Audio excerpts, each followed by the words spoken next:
Personal na inspeksyon ni MMDA General Manager Nicolas Torre III ang emergency repair ng mga nasirang mobile pump sa Barangay Tumana, Marikina City, Lunes ng gabi. Rumesponde si Torre matapos iulat na huminto ang ilang pump kaya naantala ang paglabas ng baha patungo sa Marikina River.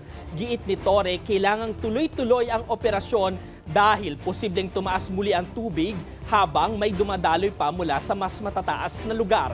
Kaugnay niyan, nagdagdag ang MMDA ng 5 submersible pumps at iba pang mobile units para magpatuloy ang pagbomba ng tubig.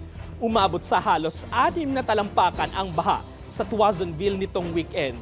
Paliwanag pa ng MMDA, kailangang isara ang floodgate kapag mataas ang Marikina River at ipump palabas ang tubig mula sa creek. Samantala, iniulat din ng mga residente na hindi umano gumana ang permanent fixed pumping station sa lugar nitong weekend. Iniimbestigahan naman na ito ng mga otoridad.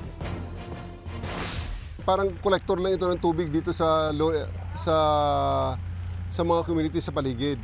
Kaso, napakababa nitong lugar, hindi siya makakalabas sa Marikina River basta-basta pag tumaas ang Marikina River. Ang on the contrary nga, papasok ang Marikina River sa creek na ito. So, kailangan na nakasarado yung floodgate. Pagkatapos, nagpapump siya ng ipinapump ang tubig galing sa creek na to papunta sa Marikina River.